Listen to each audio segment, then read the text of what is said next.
여러분은 인생의 빛나는 청춘이 언제이셨나요? 아주 오래전인 분들도 계시겠지만 바로 지금 이 순간이 빛나는 청춘이라고 말하실 분들도 계실 것 같습니다. 오늘도 두 가지 사연 준비되어 있어요. 나가지 마시고 끝까지 집중해서 들어주세요. 그럼 바로 시작할게요. 전 톡톡사연 나미입니다.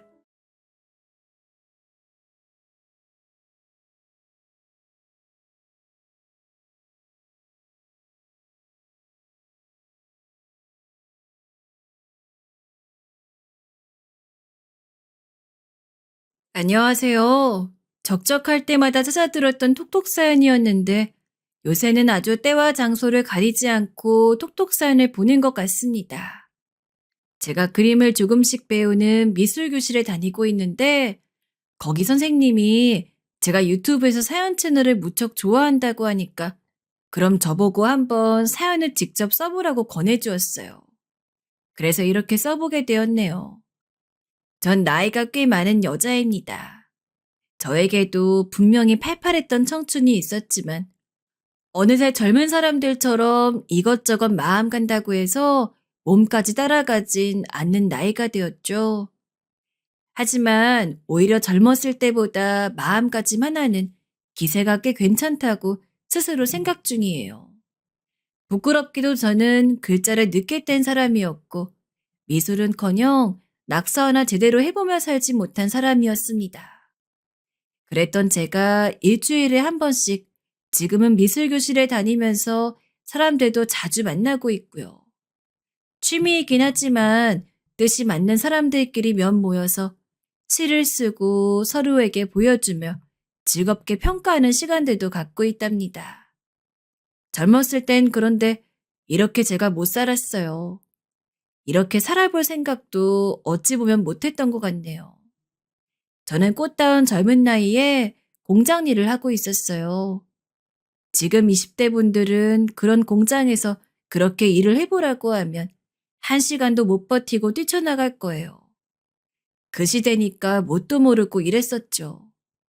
그런데 참 기가 막혔던 건 그렇게 힘들었던 곳에서조차 제 의지가 아니라 강제로 그만두고 쫓겨나야 했던 사실입니다. 지독한 텃세에 잘못 걸렸거든요. 지금 그때를 돌아보면 그저 제가 운이 나빴던 것 같아요. 하지만 그 어린 때에 제가 뭘 알았겠나요? 눈물 콧물을 흘리며 서럽고 당황스러워서 그냥 어쩔 줄을 몰라 했었죠. 공장에서 쫓겨났을 때 가족들은 저에게 손가락질을 했습니다. 친정 엄마께서는 제 머리 한 대 쥐어 박으시더니 그걸로도 성에 안 차셨는지 곧장 제 뺨을 한 대 세게 후려치시며 이런 말씀을 남기셨는데 여태까지도 이 순간이 눈에 선연해요. 이 쓸모없는 년, 도대체 네가 할 줄 아는 게 뭐야? 잘하는 것도 아니고 그저 할 줄 아는 거 하나만 있으면 되는 건데 너는 그것마저도 없어. 천하의 쓸모없는 이 못된 년 같은 이라고. 저는 맞은 머리와 뺨이 아픈데도 그 가시돋친 말이 더 아파서 쓰라린 가슴을 문지르고 싶은 충동과 싸우며 고개를 떨구고 있었습니다. 어렸을 때부터 자라는 내내 집에서 받는 멸시와 차별 때문에 전 마음고생이 무척 심했죠. 저는 위로 오빠와 언니 그리고 아래로 남동생이 있는 사남매 집안의 셋째였습니다. 오빠는 장남이랍시고 늘 대우받고 대접받으며 살았던 사람이고요. 언니는 워낙 천성이 질기고 억센 사람이었어요. 성질머리가 하도 드세어서 친척들이고 이웃들이고 다 언니를 보며 혀를 내둘렀습니다. 그 밑에 여동생인 저는 상대적으로 조용하고 소심했죠. 어렸을 땐 드센 언니와 다르게 얌전한 제가 칭찬받고 돋보이는 것 같아 좋았던 듯 싶어요. 그걸 노리고 더욱 참하게 굴었던 적도 분명히 있었고요. 하지만 어른들은 저를 만만하게 보고 있었습니다.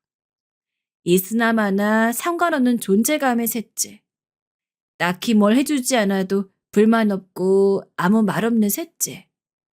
이렇게 저를 바라보더라고요. 이런 좋아하는 반면에 남동생이 무척 사랑받으며 컸죠.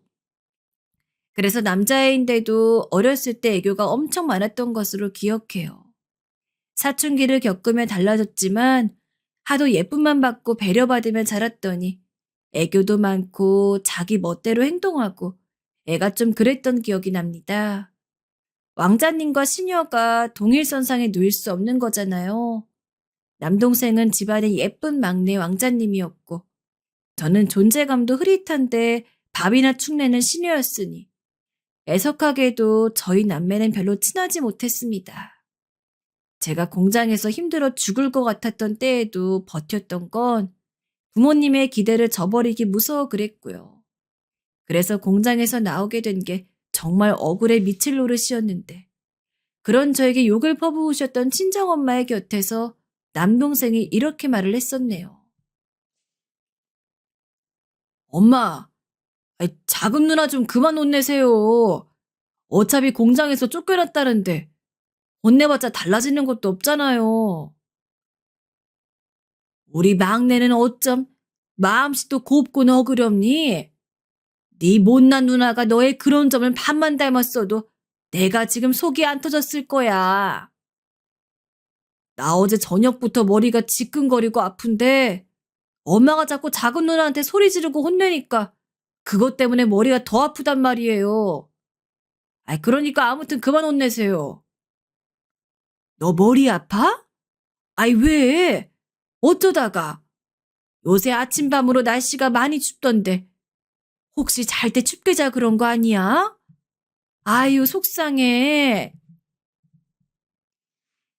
저는 그 장면이 왜 그렇게 두고두고 어이가 없게 느껴졌는지 모르겠어요. 제 편을 들어주고 싶어 들어준 게 아니라 그냥 자기 머리 아픈데 시끄러운 소리가 듣기 싫어 간섭했을 뿐인 남동생. 그리고 그런 남동생을 한없이 감싸주고 위해주는 친정엄마의 모습을 보며 그 사이에 제가 깰 틈 타인 없다는 생각을 했던 것 같습니다. 친정부모님은 제가 하등 크게 잘못한 것이 없을 때에도 걸핏하면 저를 향해 여자애가 저래선 안 되지 하며 혀를 곧잘 끌끌 찼어요. 정작 성질머리 드은 언니한텐 별 말씀도 못 하셨으면서 나중에 이때를 회상해 보니 나를 혼내곤 싶으신데 언니한텐 그게 어려우니 저를 별 이유도 없이 쥐잡듯 하셨던 것이더라고요. 억울한 욕받이 셋째로서 정말 눈물나게 서럽고 힘든 순간들이 많았는데요. 참 희한하게도 제가 숨통이 그나마 트이는 순간이 오게 되었던 것은 오빠가 장가를 간 뒤였다는 거예요. 그렇다는 말은 저희 친정 부모님께 며느리가 생겼단 얘기였죠.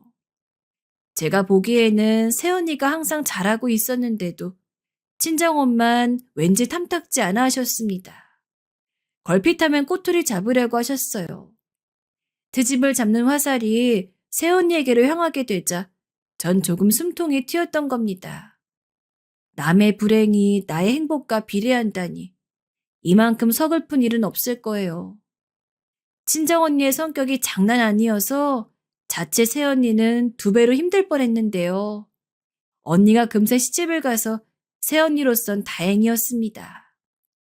곳곳에서 친정 부모님을 통해 언니에게 남자를 소개시켜주겠다며 중매를 서려고 했으나 언닌 남달랐어요.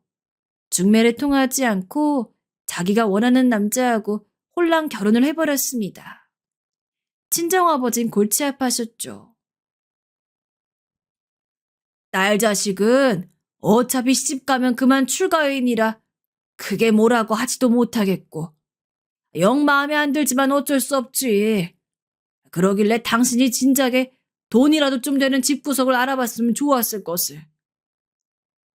아유, 나도 해볼 만큼 해봤어요. 근데 성질머리가 질기고 억센걸 나보고 어쩌란 말이에요. 나는 걔 감당 못해요. 자기 뜻대로 시집 갔으니 불평불만 안 하고 살길 바라야죠.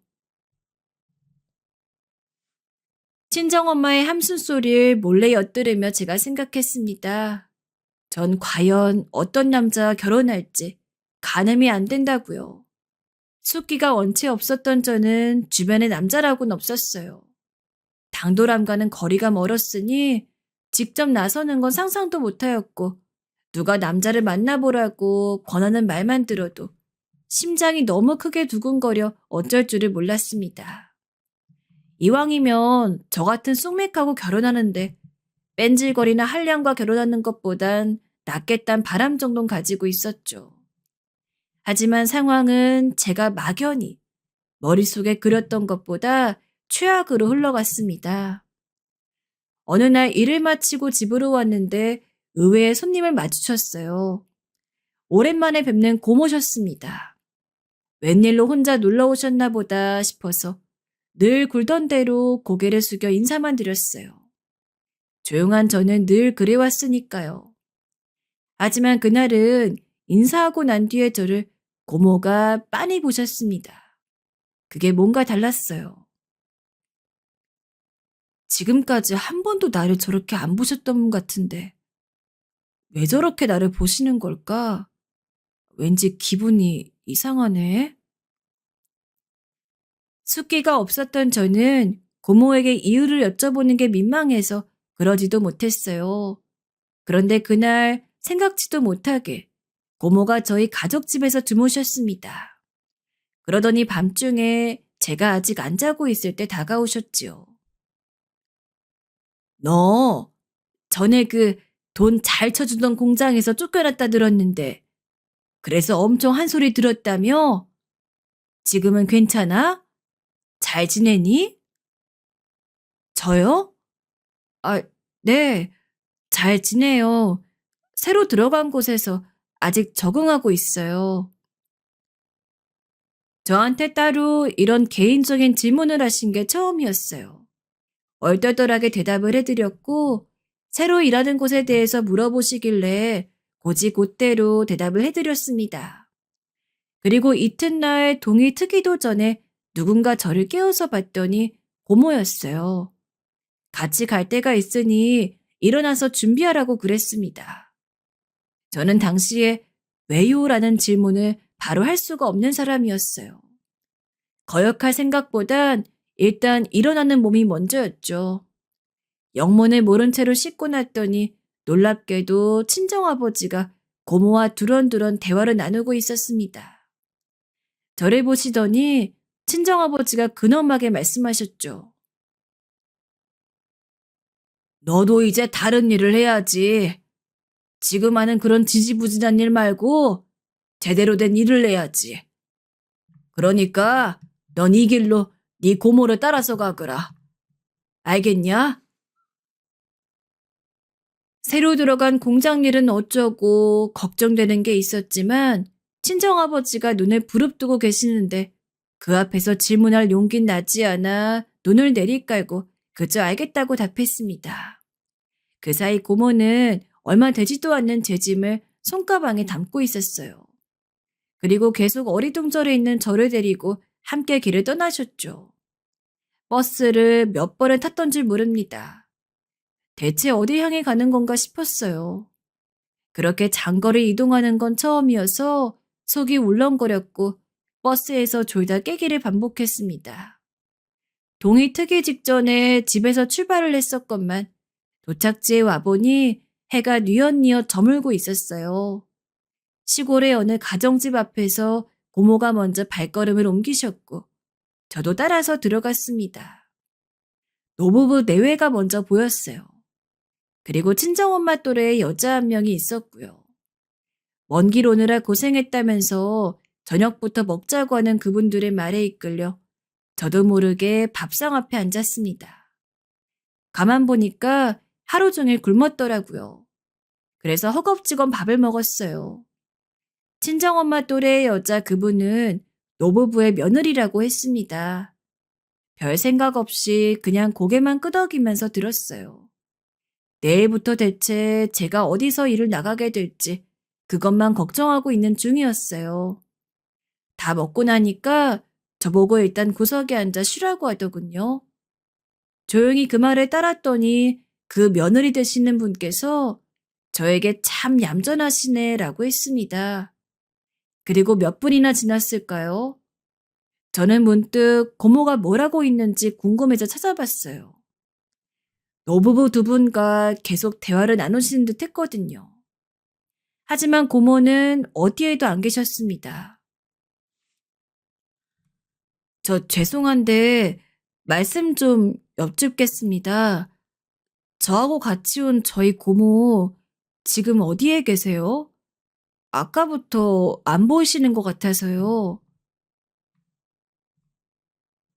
그러자 노부부 두 분은 서로의 얼굴을 바라보신 뒤 작게 헛기침들을 하실 뿐 어제 바로 대답을 안 해주셨어요. 해가 다 지고 난 어두운 시골밤이었습니다. 그 어둠을 뚫고 그때 이 집에 도착한 사람들이 있었어요.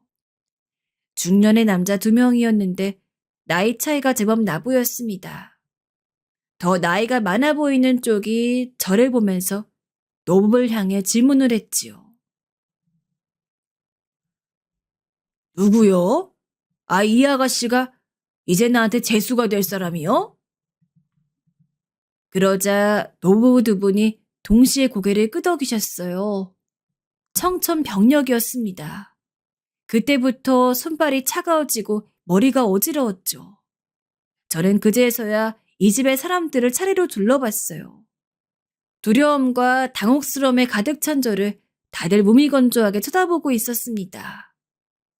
노부부 두 분은 저희 시부모님이셨고 며느리 되셨던 그분은 저의 형님이셨고 남자 두 명 중에서 나이가 더 많아 보였던 분이 제 아주버님이셨고 그 옆에서 가만히 있던 사람이 제 남편이었던 것이죠.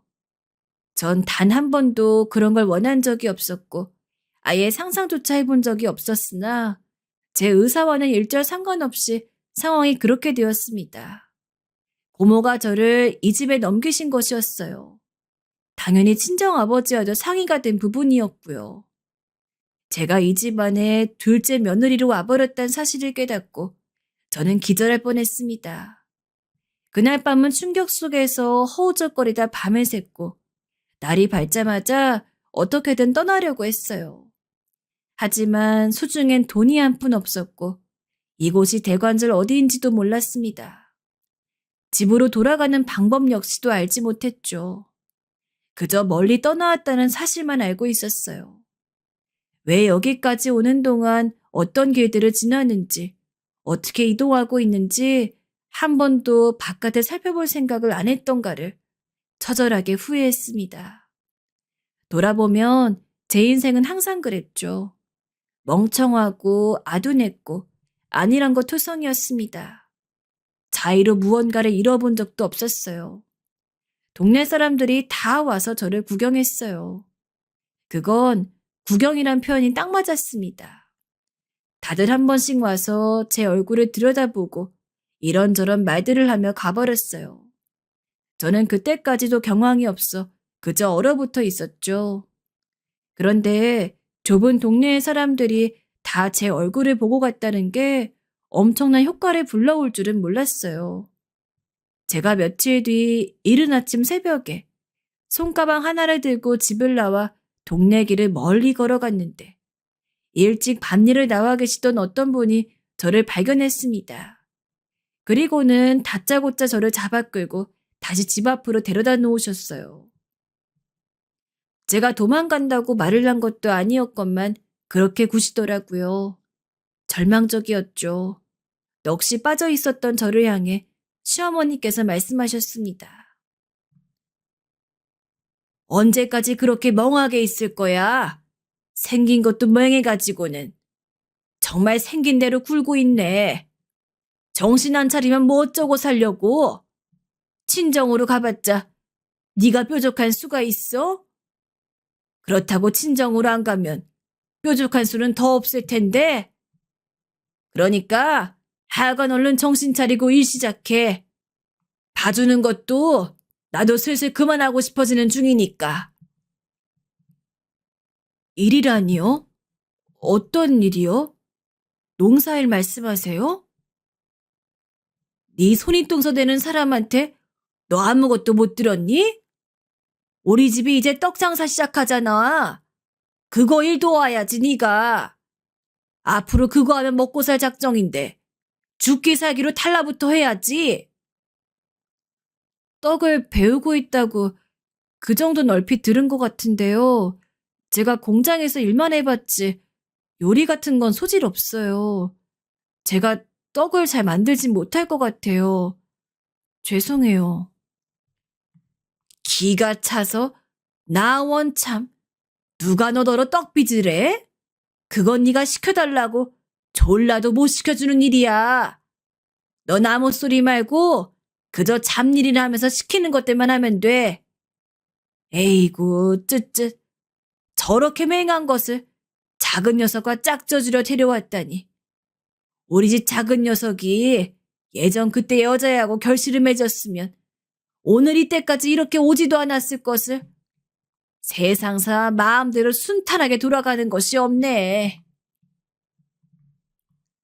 저는 그제서야 처음으로 남편에 대한 이야기 들었던 것 같아요. 사실 남편과 대화도 그때까지 나눠본 적이 없었습니다. 어색하고 낯설어서 전 남편만 보면 그냥 눈인사나 보냈고요. 남편도 마찬가지였어요. 저에게 먼저 말을 안 걸더라고요. 저를 향해 하는 것이라곤 베개를 건네준다든가 이런 게 전부였습니다. 부부라고 하기엔 무리가 있었죠. 지금 그때를 회상해보니 차라리 남편이 무뚝뚝하고 저를 본 척 만척했기에 제가 그나마 눈물 흘리지 않고 그 집에서 엉덩이 붙이고 있었던 것 같아요. 무심한 남편의 태도에서 그 사람 역시 저를 딱히 원한 적이 없다는 것을 알 수 있었거든요. 쌍방이 그런 같은 생각을 가지고 있었으니 묘한 동질감마저 들었습니다. 전 남편이 궁금해져서 형님에게 이런저런 것을 물어보기 시작했어요. 참고로 아주버님과 남편은 나이 차이가 딱 12살, 띠동갑이었고요. 형님은 아주버님보다 8살인가 9살 차이로 어리셨습니다. 남편의 나이는 당시에 아주 많은 게 아니었어요. 한참 나이를 먹도록 장가를 못 들어서 마음에도 없는 결혼을 하게 된 건 아니었다는 것이죠. 나이는 이유가 아니었는데 문제는 남편이 20살 언저리 때 처음 만났던 여자와 불같은 사랑을 나누었으나 결국 이루어지지 못한 것에 있었습니다. 2년 남짓한 만남이었다고 하던데 남편은 그 여자와 가슴 아프게 헤어진 이후로 후유증이 컸던지 아무하고도 안 만났던 거예요. 그러자 신부님께선 시간이 가면 갈수록 속이 타셨던 것이죠. 그래서 결국 제가 이 집안에 오게 됐던 건데요. 전 제가 친정에서 결국 버림받았다는 것과 낯선 곳에 와서 갑자기 생면부지의 남자와 부부가 되고 또 난데없이 시댁이 생기고 이런 것들이 곱씹을수록 원통하고 어이가 없어 떡장사 일을 돕기 시작하는 동안 속이 문드러졌습니다. 그러면서 내심 남편에게 동질감은 계속 느끼고 있었던 것 같아요. 저런 바보 같은 사람, 천하의 답답한 사람. 나이든 부모 성화에 못 이겨서 어느 날 자기 집에 나타난 낯선 여자하고 부부나 되어버리고. 어떻게 남자가 저렇게 기세 하나 없을까? 남편의 답답한 면모를 가만 생각해보니 어디서 많이 봤더라고요. 바로 저 자신에게서였죠. 저야말로 사실 남편에게 답답한 사람이라고 부를 자격이 없었습니다. 제가 더 바보 같았으니까요. 원치 않은 결혼으로 인생을 살게 됐지만 제 인생의 뱃머리를 제가 멋대로 돌릴 수 있었다고 한들 이것보다 딱히 대단하게 살았을 것 같지도 않더라고요. 그런 생각이 들고 나서부턴 수능과 체념을 번갈아가며 하기 시작했습니다. 이것이 저의 팔자이겠거니 생각을 하면서 시어머니와 형님 밑에서 시키는 대로 잡일을 하며 떡장사를 도왔어요. 그냥 정신없이 살았네요. 그러던 어느 날 저의 변화를 가만히 지켜보던 남편이 저한테 처음으로 질문을 날렸습니다. 당신은 친정에 가고 싶지도 않아? 집이 안 그리워?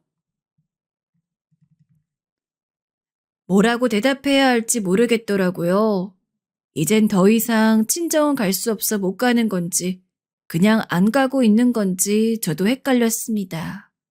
가보았자 아무도 저를 반겨주지 않을 것 같아서 그게 가장 두려웠어요. 꾸중받는 제 역할을 새언니가 하고 있을 테고, 친정언니는 자기 멋대로 분명 지내고 있을 테고, 집안의 장남과 막내는 늘 그렇듯 편하게 살고 있을 테였죠. 제 자리는 없을 것 같았어요.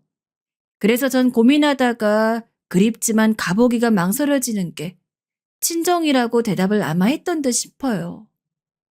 그런데 이튿날 늦은 저녁 전 떡장사 일이 너무 힘들어서 바닥에 누워 끙끙대고 있었는데 그런 저를 일 다녀온 남편이 흔들어 깨웠어요. 이 사람이 웬일로 저한테 이러나 싶어 애써 일어나 봤죠. 그랬더니 저에게 웬 편지와 봉투를 건네주는 것이 아니겠어요? 깔끔한 걸로 한번 구해봤어. 이걸로 당신 친정에다 편지를 써보고 싶으면 어디 한번 써보든가. 그러면 내가 내일이나 모레 출근 나가면서 편지 붙여줄게. 편지요? 친정집에다가 제가 편지를 붙여요? 그건 생각도 못 해봤는데. 우선 고마워요. 고민 좀 해볼게요. 당장 쓰고 싶은 생각은 안 들어서요. 그래, 쓸 말도 정리를 해서 써야겠지. 천천히 해. 남편은 무뚝뚝하고 딱 할 말만 하는 사람이라는 걸 진작에 알고 있었지만 그 순간에 왠지 다정한 면모도 있다는 느낌을 처음 받았어요. 그리고 저는 편지지와 봉투가 망가질까봐 좁은 방의 구석 한켠에 숨겨둔 채로 일전보다 더 끙끙 앓으며 누웠죠. 왜냐하면 저는 글을 쓸 줄 몰랐기 때문입니다.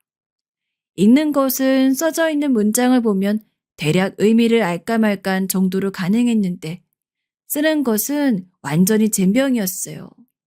맞춤법에 전혀 자신이 없었죠. 이 사람은 글을 당연하게 쓸 줄 아는 모양이구나.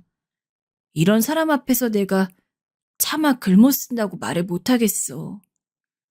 친정에 별로 편지를 보내는 게 내키지도 않는데 차라리 영영 편지를 안 쓰고 말지.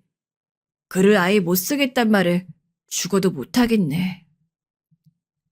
문맹이라는 게 그때 왜 그렇게 창피했던지 모를 일입니다. 그래서 저는 편지지와 봉투를 고이 간직한 채 결국 친정에 그걸로 편지를 쓰지 못했어요. 아주버님과 형님 내외는 집 문제 때문에 잠시 몇 달 시댁에 같이 사셨던 건데요. 집 문제가 해결되자 금세 시댁에서 나가셨습니다. 형님의 친정에 맡겨져 있던 시조카 애들하고 그렇게 네 식구가 제법 화목해 보였어요. 아주버님 댁이 시댁에서 그리 멀지 않았기 때문에 저도 가끔 가보았는데 볼 때마다 시조카 애들이 귀여웠습니다. 전 제 밑으로 있는 남동생이 워낙 예쁨만 받으며 컸고 전 찬밥 신세였기 때문에 제가 남동생을 귀여워하고 돌보는 일은 따로 없었어요. 그래서 그런가 애들이 너무 귀엽더라고요. 제가 돌봐주고 싶다는 생각이 들어 그런 스스로에게 저도 놀랐습니다. 마침 그런 생각을 하고 있을 때 떡장사를 하던 와중에 시어머니께서 넌지시 물어보셨어요. 너희는 애를 언제 가질 거니? 얼른 뱃속에 애가 들어서야 얼른 낳지. 너무 늦어져도 못 써. 제가 그래서 그날 밤 남편에게 물어봤어요. 아이 계획이 있느냐고요. 그랬더니 남편이 저보고 되려 묻더군요. 아이 가질 생각이 있었냐고 그렇게 묻길래 딱히 생각은 없었지만 아이가 생기면 나쁘진 않겠다고 대답했습니다.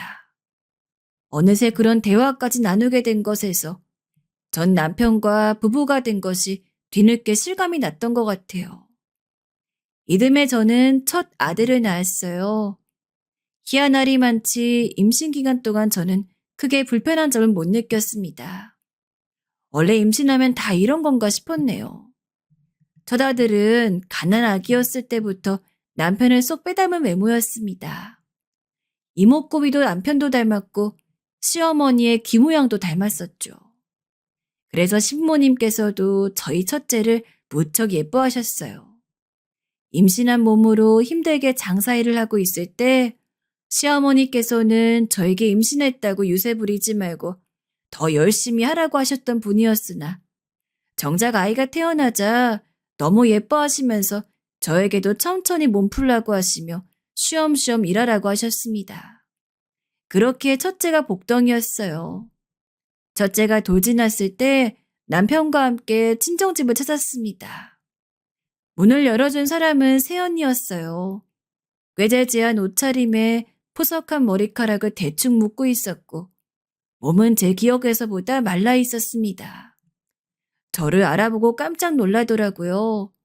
그러더니 남편과 그 품에 안긴 아기를 번갈아 보고는 제 팔을 잡아 끌었습니다.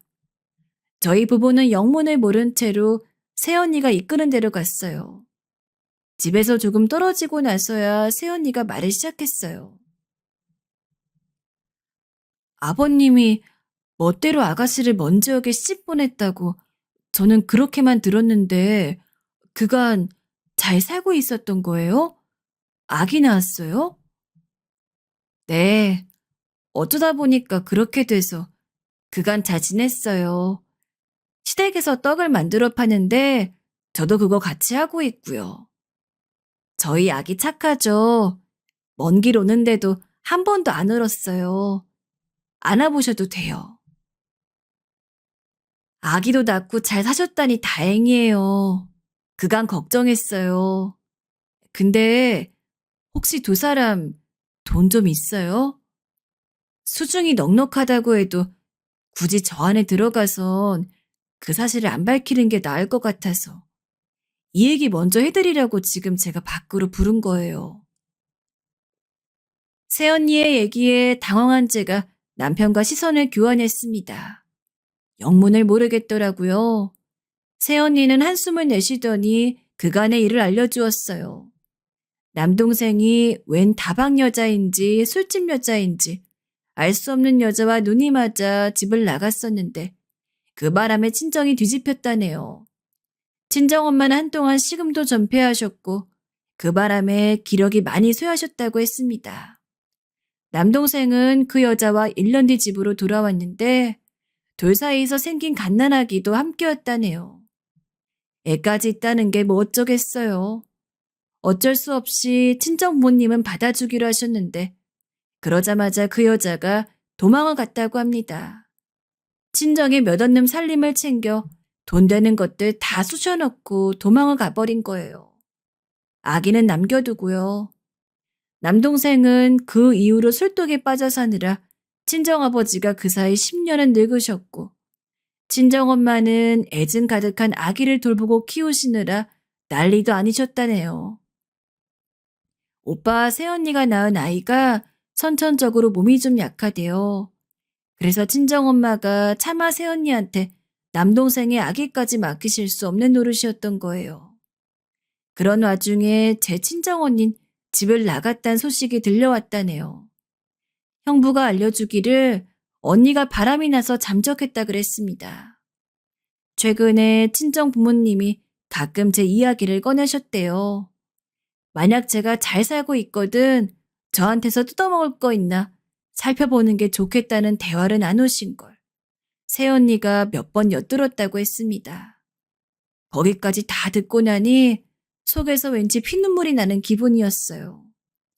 그런데 눈에서 흐르진 않더라고요. 새언니에게 고맙다고 인사한 후 친정 부모님이 계시는 집 안으로 들어가 봤어요. 못 뵌 사이에 폭삭 늙으셨더라고요. 친정엄마는 저를 보시자마자 삿대질을 날리셨습니다. 야, 이 망할려나. 지금까지 어디서 뭐하다가 이제 기어들어와? 넌 네 집안 꼴이 개판이 되도록 들여다볼 생각조차 안 들었구나. 이런 배은망덕한 년. 지금이라도 미안함을 안다면 네가 이제부터 효도를 다해야 할 거다. 예전에 저였다면 고개부터 푹 숙였을 거예요. 저란 존재가 잘못돼서 이런 일을 당한다고 생각했겠죠. 하지만 이제는 친정엄마가 기선제압을 하시기 위해 그래서 저에게 뭔가를 뜯어내시려 저러신다는 게 제 눈에 보였습니다. 왠지 서글퍼지던 그때 제 옆에서 남편이 말했어요. 처음 뵙겠습니다, 장모님. 그리고 뒤에 계신 장인어른. 못난 사위가 이제서야 인사 올립니다. 그리고 오늘이 마지막 인사가 될 것 같네요. 이 사람은 이제 저희 집안 사람입니다. 두 분이 멋대로 쥐락펴락하며 휘두를 수 있는 대상이 아니에요. 이 점 유념하시면서 부디 만수무강하십시오. 그러더니 저를 데리고서 곧장 친정을 나섰어요. 뒤에선 친정엄마가 오만 짜증을 다 내시는 소리가 들려왔고 친정아버지가 시끄럽게 툴툴거린 소리도 들려왔죠. 그렇게 친정집에서 꽤 멀어졌다 싶었던 순간 누군가 따라오는 소리가 들려 돌아보니 새언니였습니다. 가는 길에 먹으라면서 과자 한 봉지를 들고 나왔더라고요. 그걸 보자마자 코끝이 찡했어요. 전 친정부모님을 오랜만에 뵙는 김에 드리려고 했던 돈을 품에서 꺼냈습니다. 그리고 새언니에게 건넸어요. 큰돈 아니지만 요긴하게 잘 써주세요. 절대 오빠나 저희 부모님에게 뺏기지 마시고요. 아셨죠? 저는 새언니가 이런 생활 말고 다르게 살고 싶다고 한다면 적극 찬성이에요. 돈을 받을 수 없다며 손을 빼려던 새언니는 제 말을 듣고 나서 눈시울을 붉히더니 고개를 끄덕였습니다. 눈물을 훔치면서 저에게 집 주소를 알려달라 하더라고요. 연락할 수 있는 수단을 남겨달라며 새언니가 주머니에서 연필과 작은 종이를 꺼냈는데 제가 당황하고 말았죠. 바로 그때 남편이 저에게 첫째를 안겨주었습니다. 그리고 자기가 대신 그 종이에다가 주소를 써주더라고요. 애써 멀리 왔건만 허무하게 집으로 돌아가던 길. 제가 남편에게 물었습니다. 내가 글 못 쓴다는 거 언제부터 알았어요? 언제부터긴 처음부터 알았지. 아직 그 방 한 구석 한켠에 편지지면 봉투가 그대로 남아있는 걸 알고 있어. 그 순간 저도 모르게 피식 웃음이 나왔어요. 한 번도 티를 낸 적이 없다고 생각했건만 남편은 이미 진작에 알고 있었던 것이죠. 사실 남편에게서 애정이라든지 그런 걸 느껴본 적은 없었어요. 이 사람이 나를 사랑하는가 그걸 곰곰이 따져보면 전혀 그런 것 같지가 않았거든요. 하지만 이 순간을 기점으로 꼭 열렬히 나를 사랑하지 않더라도 남편의 마음속에 옛날에 그 여자만이 남아있다 하더라도 부부로서 함께 살아가는 게 나쁘지 않다는 생각이 강하게 들었습니다. 순한 첫째 아들은 외모만큼이나 성격도 침탁을 한다 싶었어요. 조용하고 온순해서 육아가 어렵지 않았습니다. 그러나 둘째를 가진 순간부턴 꽤 힘들었어요. 둘째 아들은 임신 때부터 몸이 유독 안 좋더라고요. 오죽하면 제가 일을 못 나가서 시어머니와 형님 둘이서만 떡장사를 했습니다. 둘째 아들은 외모가 딱 자기 외할아버지를 닮았더라고요. 제 친정아버지가 떠오르는 얼굴이었어요.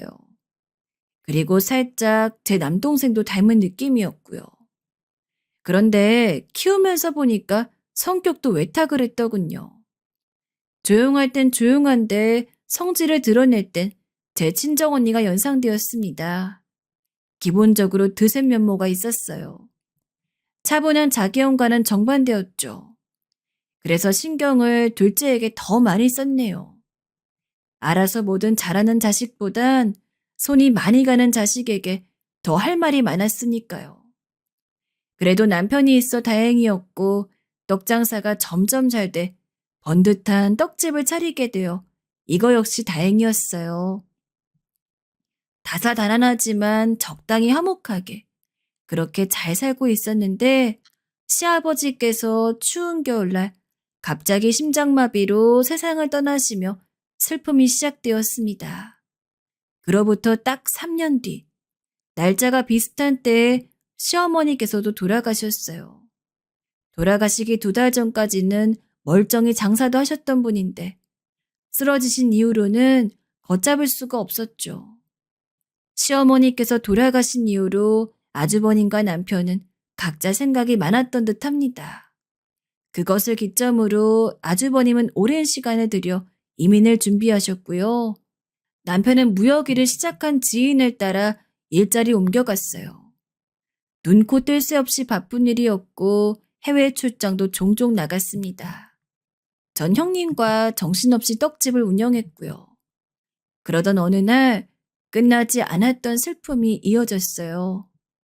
눈에 넣어도 아프지 않았을 저희 첫째가 오토바이 사고로 짧은 명을 달리했습니다.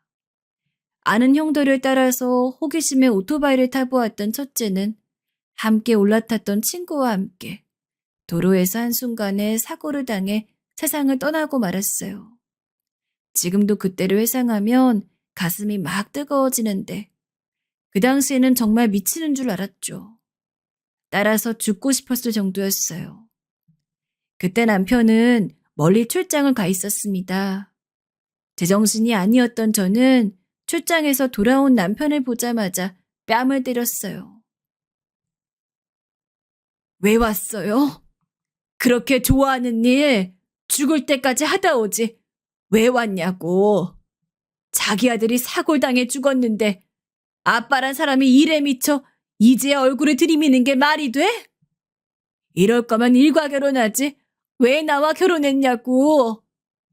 애초에 나하고 결혼하고 싶어 하지도 않았었잖아. 당신은 사랑하는 여자가 따로 있었잖아. 자식을 잃은 저는 눈에 뵈는 게 없었고 제가 뺨을 때리든 주먹으로 가슴을 치든 남편을 묵묵하게 맞으며 가만히 있을 따름이었습니다. 울며불며 소리치던 저는 그 자리에서 결국 혼절을 했었죠. 눈을 떴을 땐 세상이 저주스러웠어요. 왜 하필 이 목숨은 질기고 우리 첫째의 목숨은 가벼웠을까?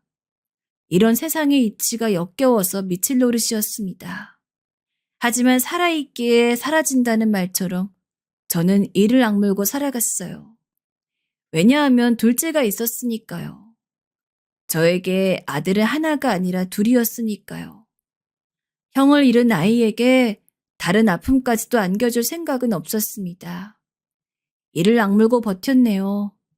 첫째가 떠난 이후로 남편은 집에 드문드문 들어오며 살았어요. 일을 하느라 늘 밖을 돌았습니다. 전 차라리 계속 얼굴 맞대고 사느니 그게 낫다고 여겼습니다. 그렇게 좋아하는 일 지독하게 빠져 살라고 응원이나 실컷 해줬습니다.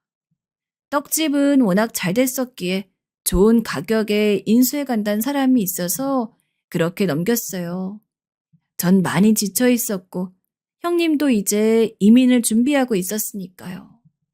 떡집을 정리하고 나서 1년 정도 지났을 때 아주버님의 식구들은 다른 나라로 이민을 떠났습니다. 아주버님께서는 더 늙기 전에 다른 인생을 살아보고 싶다고 하셨었죠. 그 말이 두고두고 제 심금을 울리더군요.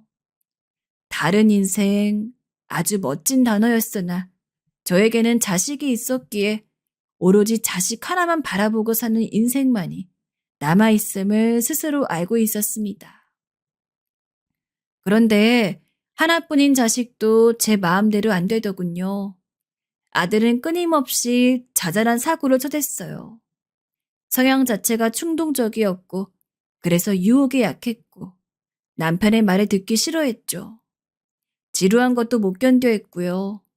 어쩜 그렇게 제 친정언니를 닮았던지 핏줄의 힘이 무섭더라고요. 아들 녀석 때문에 정말 제명에 못 살겠다고 생각하던 시기였어요. 연락을 한 통 받았는데 그건 친정 부모님의 부고였습니다. 두 분은 한날 한시에 돌아가셨어요. 교통사고였거든요. 두 분 다 이제 늙으신 상태였고 심신이 쇠약하셨기에 큰 사고가 아니었음에도 목숨을 잃으셨어요. 장례식장에선 그저 멍하게 있었습니다. 지난 세월이 눈앞을 스쳐가며 웃어야 할지 울어야 할지 모르겠더라고요. 제 아들은 자기 외조부님의 장례식인데도 참석을 안 했습니다. 자기가 왜 가하는지 모르겠다면서 억지를 부리더니 끝끝내 움직이지 않았죠. 친정 부모님의 영정사진을 멍하게 쳐다보고 있던 제 곁으로 남편이 왔습니다. 당신 아직도 글 배워볼 생각 안 들어? 글 쓸 줄 몰라도 이날 이때까지 사는데 지장 없었으니 글쎄요. 아직 잘 모르겠어요. 시간 나면 배울 생각하지 말고 시간 내서 배워봐. 아깝잖아. 널리고 널린 글자들 못 읽는다는 게. 장인어른 장모님도 저승 가는 길에 후회하고 있을 거야. 당신에게 글 공부 시켜주지 못하신 걸 미안하고 계실 게 틀림없어. 제 남편 같은 사람이 웬일로 그런 감성적인 말을 하나 싶었습니다. 그래서 그저 피식 웃은 게 전부였지요. 장례식장에서 만난 새언니는 저에게 몰래 자신의 결단을 알려주었어요. 머지않아 오빠와 이혼할 거라고 했습니다. 제가 그걸 듣고 깜짝 놀랐는데 새언님 배시시 웃더라고요. 다른 인생이라는 거 저도 살아보고 싶어졌거든요. 늦은 때라는 거 없다고 생각해요. 그러니까 차근차근히 다르게 살아볼까 해요. 그 앞에선 별말 안 했지만 속으로 새언니를 무척 응원하게 되었어요. 저처럼 말썽 피우는 아들 때문에 골머리 썩는 일은 없어 보여 솔직히 부럽기도 했고요. 그나마 남편이란 존재가 있었기에 아들이 자기 아빠의 눈치를 은연중에 봤었는데 설마 몰랐습니다. 남편이 아팠을 줄 전혀 몰랐어요. 처음 봤던 그 순간부터 우직해 보였던 그 남자가 저보다 이 세상을 먼저 떠날 것이라고는 상상해 본 적이 없었어요. 남편은 췌장암 환자였습니다. 암을 발견하는 것 자체가 너무 늦었어요. 그래서 할 수 있는 게 없었습니다. 사람이, 제 남편이 눈앞에서 빠르게 죽어가고 있는데 할 수 있는 게 없어서 전 그게 믿어지지가 않았어요. 꼴 좋다고 생각하는 얼굴이네. 일만 죽어랍시고 하더니 결국 이렇게 됐다고. 당신 지금 그렇게 생각하고 있지? 웃기는 소리 하지 말아요. 나는 그저 당신이 지금 나하고 결혼한 것을 후회하고 있는지 아닌지 그게 궁금할 따름이에요. 이젠 말해봐요. 당신 옛날에 만났다던 그 여자를 찾아보지 않고 나하고 결혼해버린 거 후회하고 있어요?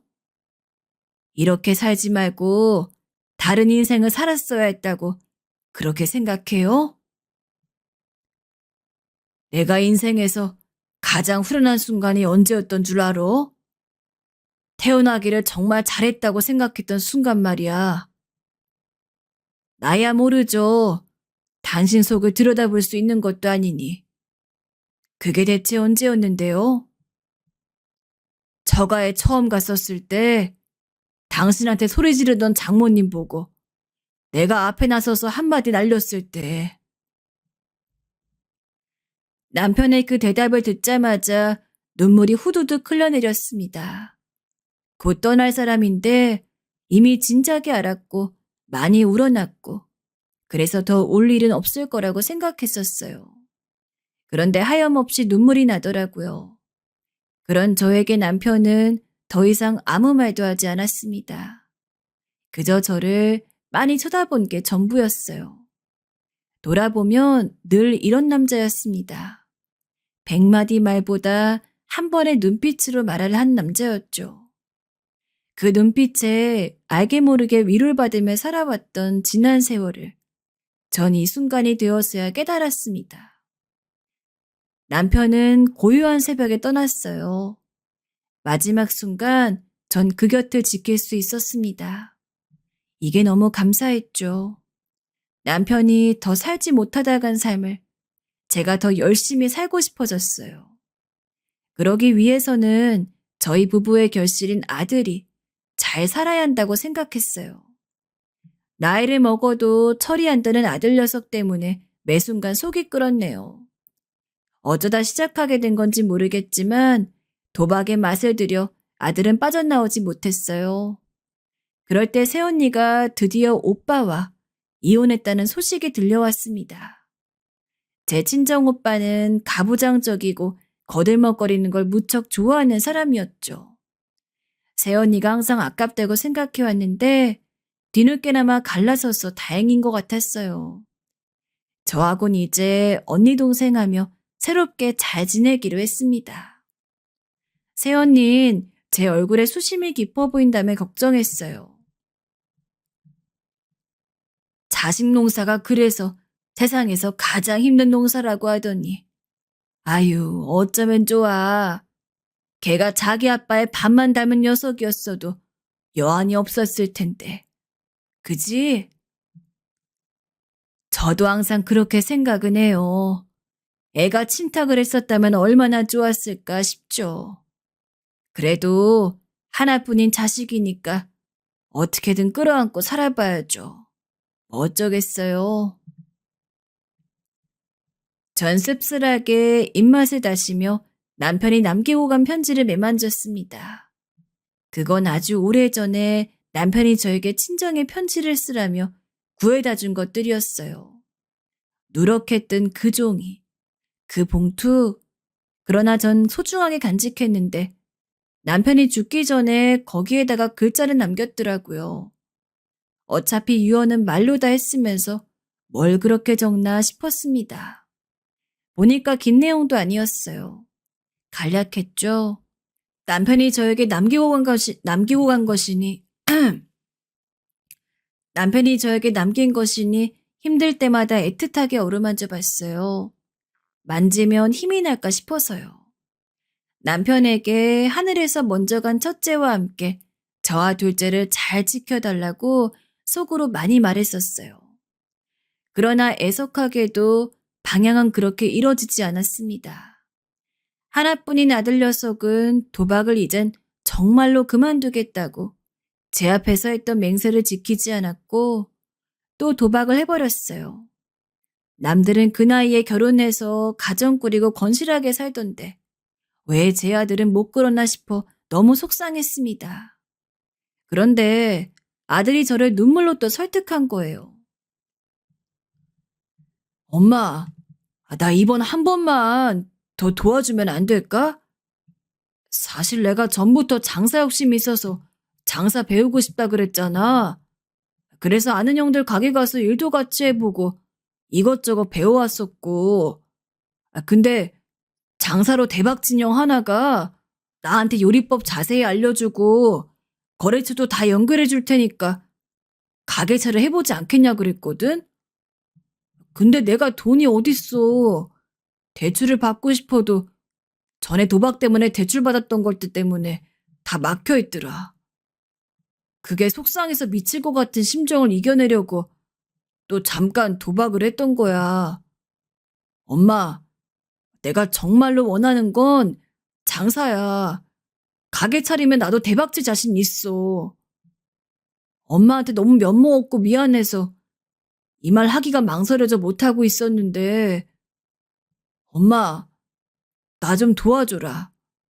가게 좀 차리게 해줘. 어차피 엄마 내가 평생 책임지고 모실 거니까 지금 엄마가 있는 재산으로 나한테 투자 좀 해주면 안 돼? 응? 엄마. 아들이 무릎을 꿇은 채로 오열을 했어요.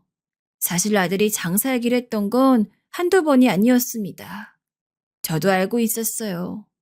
다만 다른 길을 갔으면 해서 만류해 왔던 것이죠. 그런데 이제 와 보니 제가 너무 아들의 뜻을 몰라줘서 이 사달까지 왔구나 싶더군요. 자의대로 뜻을 펼쳐보지 못했던 제 옛 과거가 생각나면서 전 아들에게 저의 전 재산을 투자하기로 했습니다. 아들의 미래가 곧 저의 미래였으니까요. 제 전 재산으로 아들의 도박빚 남은 것을 갚았고 목 좋은 곳에 가게도 차렸습니다. 그렇게 가게를 오픈하게 되자 아들이 돌변했어요. 아, 드디어 속이 다 시원하네. 이제 내 앞길은 탄탄대로야. 나 알아서 잘 살아볼 테니까 엄마도 엄마 알아서 잘 살아. 내 인생에서 꺼져. 너 지금 무슨 말을 하는 거야? 네가 어떻게 나한테 이래? 어떻게 이런 패륜을 저질러? 나한테 그간 해준 게 뭐가 있다 그래? 나보다 다들 형을 더 좋아한 거 아니었어?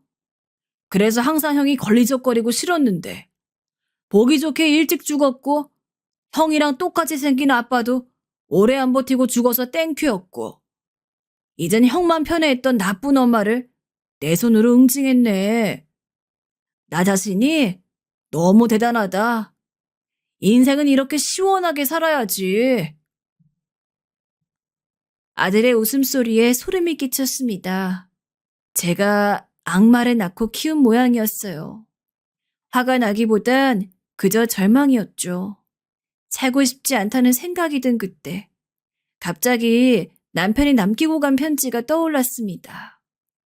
전 홀린 듯이 그걸 찾아 봉투 안에 편지지를 꺼내어 봤어요. 남편이 떠나고 난 뒤에야 조금씩 글자를 익힌 제 눈에 드디어 그 내용이 무엇인지 들어왔습니다. 우리 옛날 집? 뒷마당에 큰 나무? 여기를 파보라고? 남편은 절대로 장난을 칠 사람이 아니었죠. 그건 제가 잘 알았어요. 그래서 전 삽을 구해다가 그곳으로 향했습니다.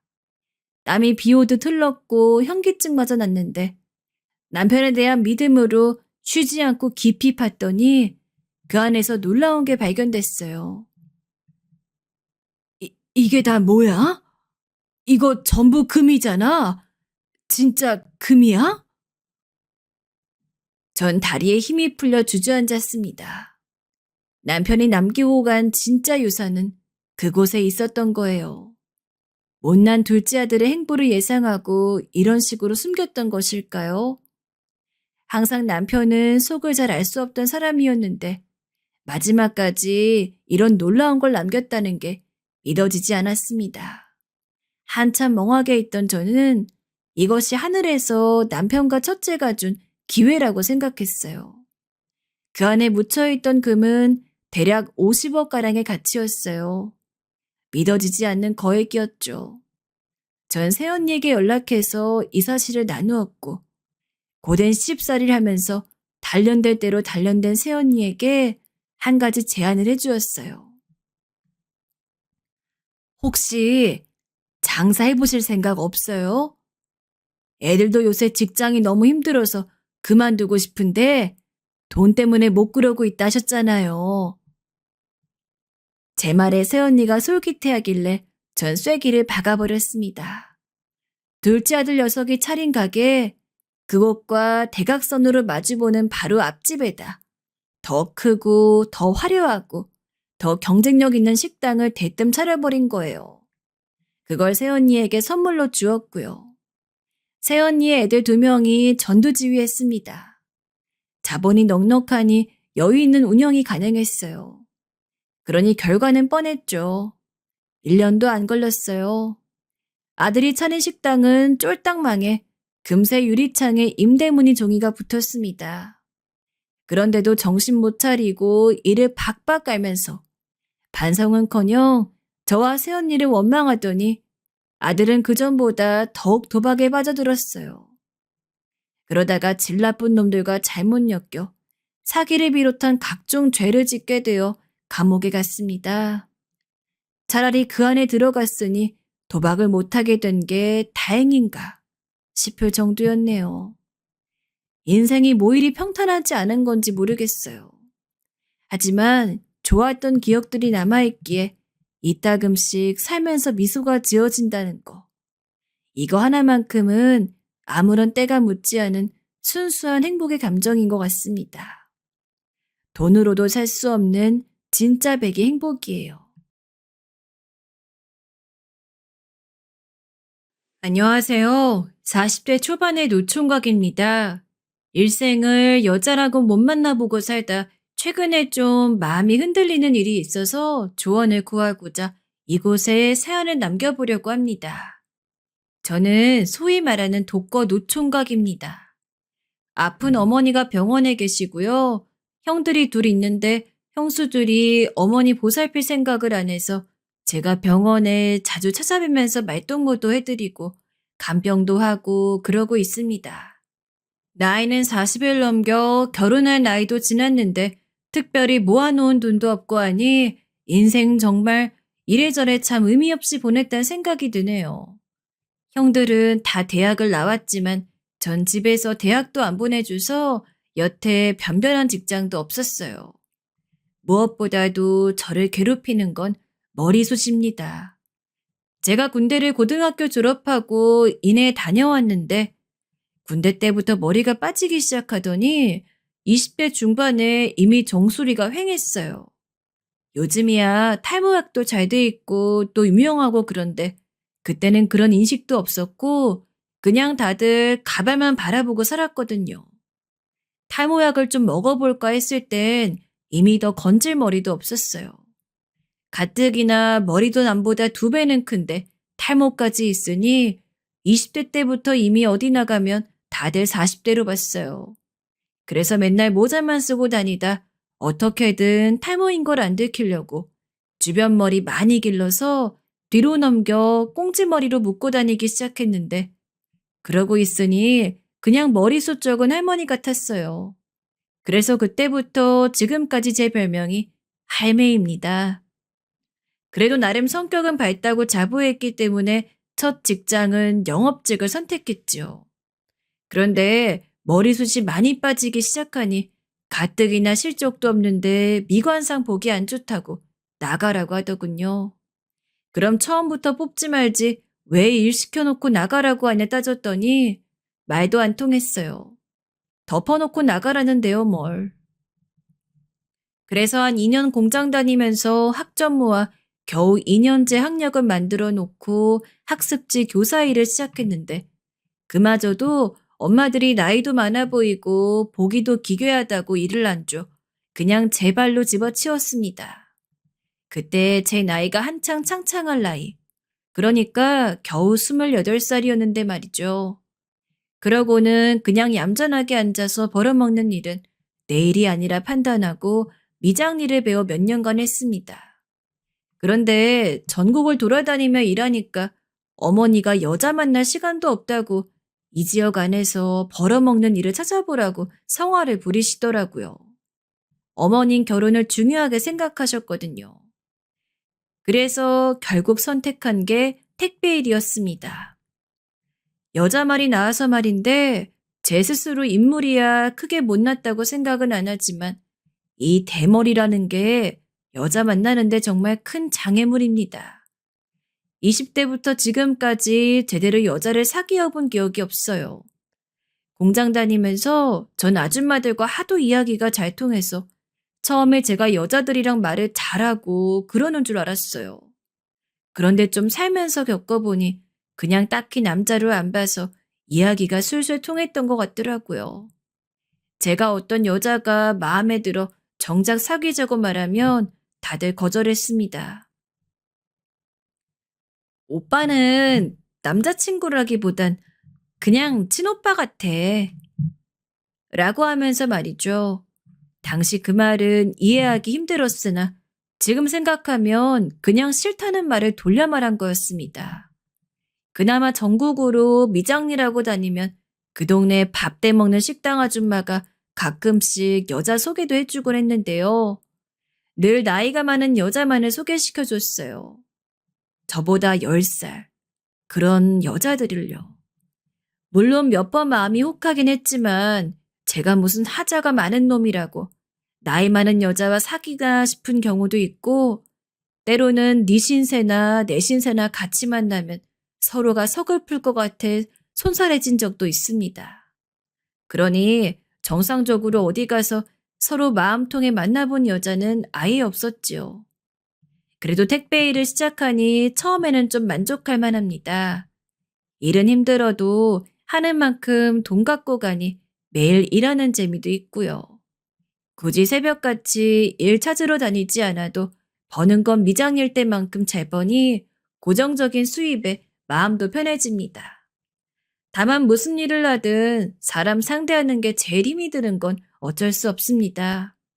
심지어 이건 얼굴 맞댈 일도 없이 집에서 손가락 몇 번 눌리고 전화 한 통화만 하면 사람 골탕을 먹일 수도 있으니 참 별의별 사람들을 다 겪곤 합니다. 몇 개 사례를 들어드리면 사람 말소린 들리는데 나와보질 않아 벨 한 번 더 눌렀다고 문 앞에 놓고 가시라니까요.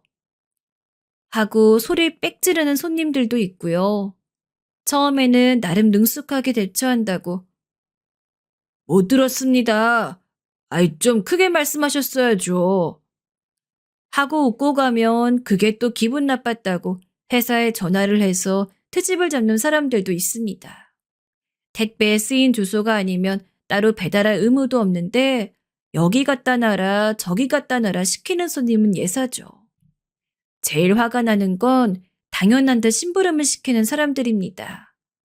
요즘은 좀 덜하지만 오는 길에 담배 사와라 물 사와라 가는 길에 뭐 좀 버려달라고 하는 손님들도 많습니다.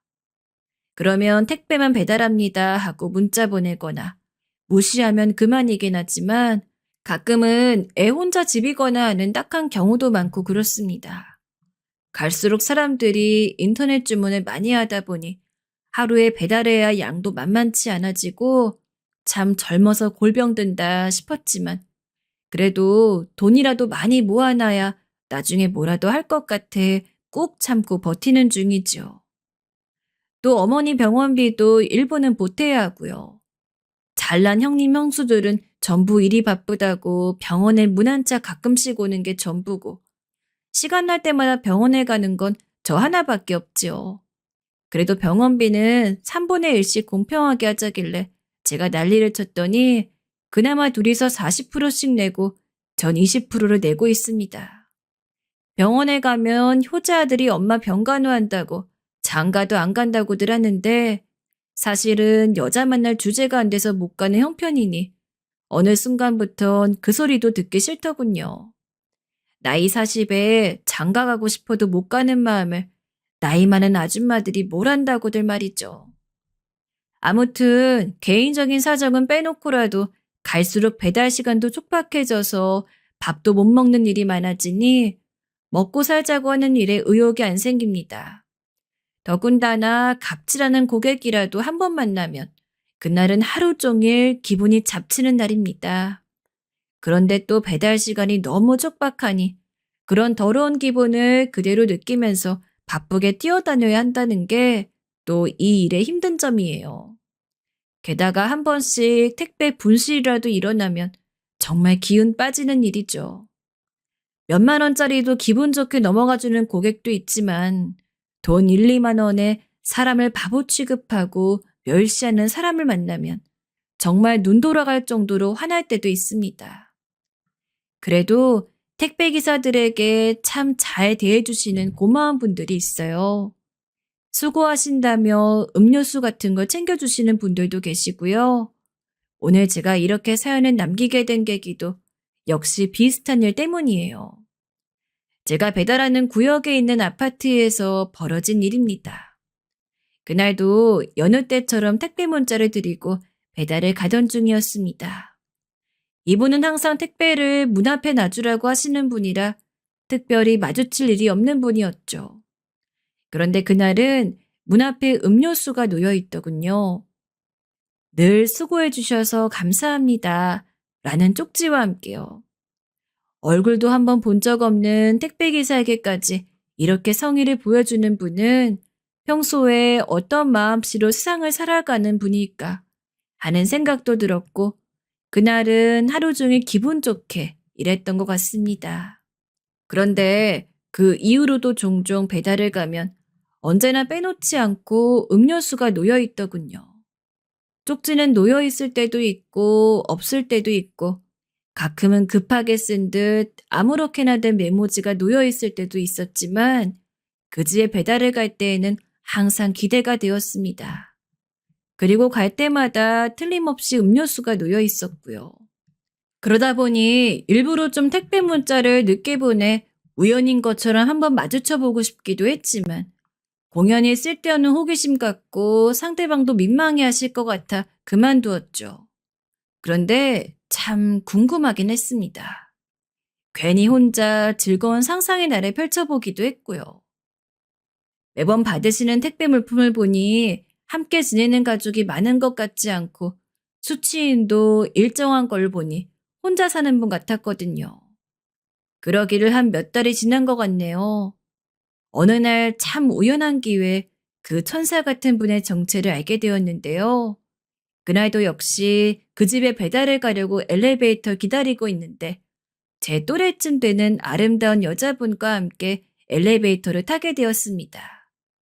이제 막 중년에 접어들었지만 제법 미인이라 은근히 신경을 쓰고 있는데 제가 버튼을 누르고 나니 이분은 버튼을 안 누르시더라고요.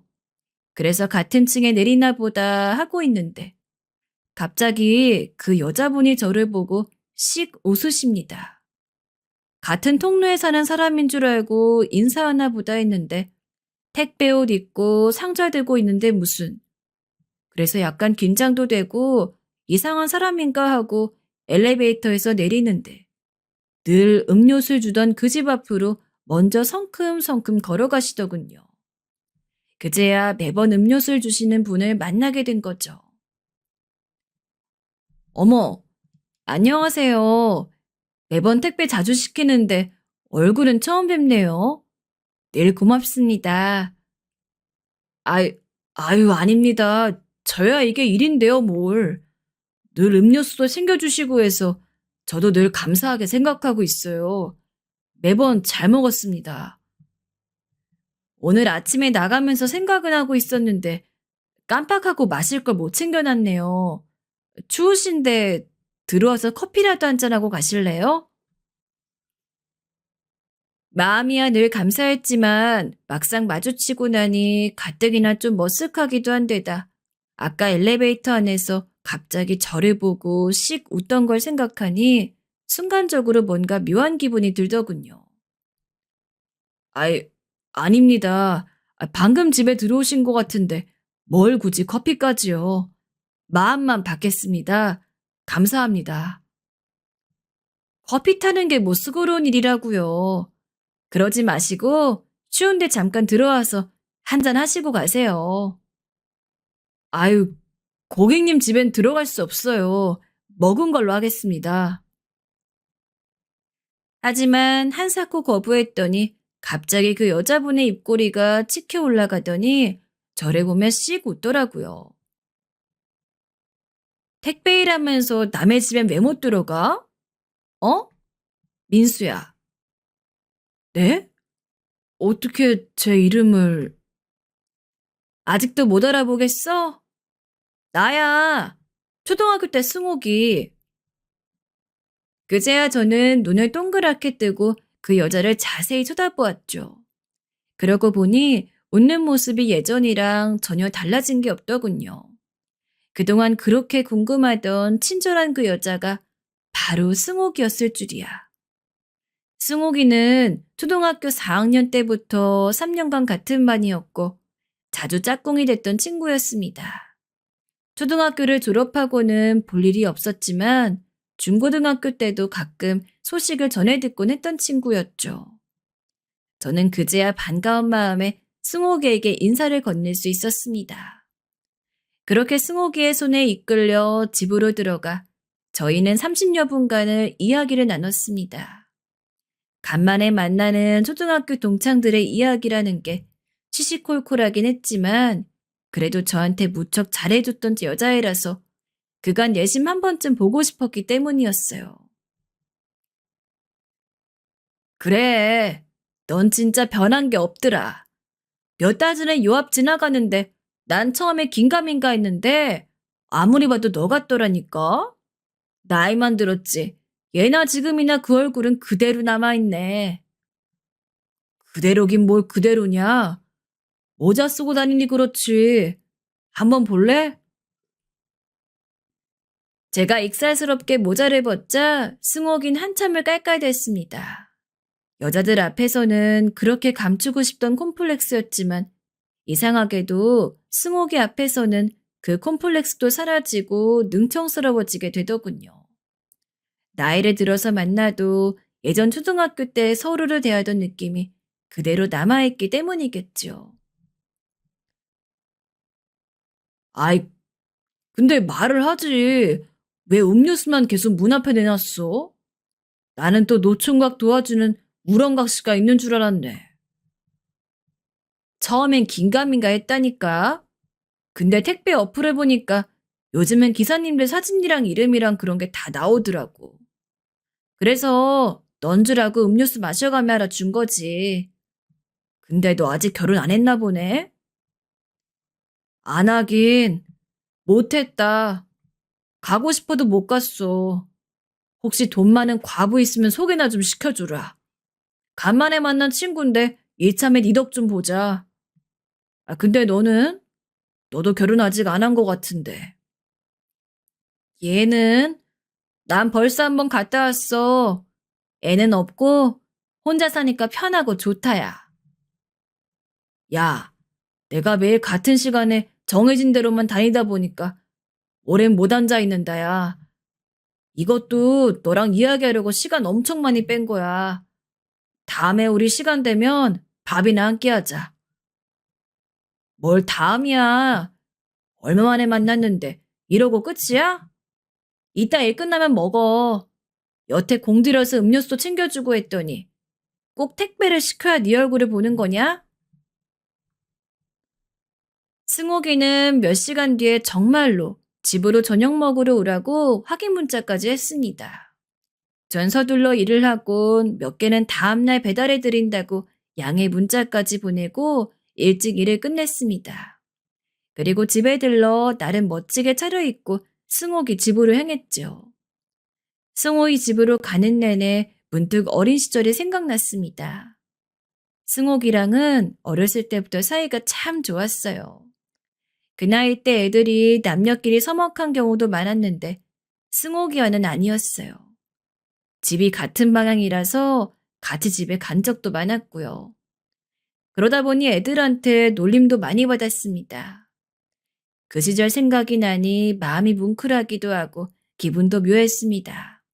또 제 신체의 콤플렉스도 승옥이 앞에선 아무것도 아닌 게 되니 그런 것이 또 더 각별하게 생각되었죠. 제가 부끄럽게 생각했던 부분을 아무렇지 않게 드러낼 수 있다는 건 저로선 특별한 일이었으니까요. 그렇게 설레는 마음으로 승옥이네 집에 도착해보니 승옥이도 벌써 저녁 맞을 준비를 끝내고 있었습니다. 야, 이 많은 음식을 우리 둘이서 다 먹냐? 너 요리 실력이 보통이 아니네. 나 이런 상은 처음 받아본다, 야. 나 혼자 이걸 무슨 수로 다 해. 배달시킨 거 접시만 간 거지. 친구들 몇 명 더 부르려고 이것저것 시켰는데 생각해보니까 다들 가정이 있어서 올까 싶더라고. 오늘은 우리 둘이서 소주나 한잔 하자. 승옥이와 저는 어른이 되어 만났지만 어색함이 전혀 없었습니다. 서로 살아온 이야기를 하다 보니 정신없이 술을 주고받았죠. 야, 서민수, 너도 참 인생이 기가 막히다. 어떻게 나이 40이 되도록 A 한 번을 못 만났냐? 초등학교 때만 해도 애가 멀쩡하더니 팔자가 그럴 줄 누가 알았겠어? 그런데 우리 총각이 간만에 여자랑 술 마시는데 하필 이혼녀라 어떡해? 야, 말도 마라. 여자랑 이야기하면 눈이 날 쳐다보는 게 아니라 내 정수리만 뚫어지게 보고 있어요. 그럼 그걸 쳐다보는 여자가 속으로 무슨 생각을 하겠어? 나도 한 30까진 그깟 머리털 없는 게 무슨 대수라고 그렇게 생각했다. 근데 너는 왜? 결혼해보니까 별로 재미가 없디? 술 때문이었는지 아니면 그 자리가 너무 편해서였는지 저도 모르게 이혼 이야기가 나오고 말았습니다. 전 이내 사과했지만 승옥인 괜찮다며 신경 쓰지 말라고 하더니 혼자 연거푸 술을 들이키더니 한참을 괴로워했어요. 아무래도 심상치 않은 사연이 있는 것 같아 슬쩍 자리를 끝내려고 하는데 갑자기 승옥이가 울음을 터뜨렸습니다. 졸지에 분위기 망쳐버렸고 전 진땀을 빼며 승옥이를 달랬죠. 한참을 훌쩍거리던 승옥인 자신의 과거 이야기를 털어놓았습니다. 사연은 이랬습니다. 승옥인 8년 전에 사업과 결혼을 했습니다. 남편이 사업차 일본을 방문했을 때 통역 일을 해주면서 만나게 되었고 두 사람은 급속도로 친하게 되어 만난 지 얼마 되지 않아 결혼식을 올렸다고 합니다. 그런데 결혼하고 나서 알고 보니 남편의 사업이라는 게 대단한 것도 아니었고 빚이 4억이나 되었다고 합니다. 그리고 무엇보다 충격적이었던 건 이미 다른 나라에서 결혼한 전력이 있고 자녀도 있는 사람이었다고 하네요. 그 사실을 안 승옥인 혼인 취소를 하려고 했으나 남자 쪽에서 여러 핑계를 들며 시간을 끌어 오랜 시간 싸운 끝에 겨우 이혼을 할 수 있었다고 합니다.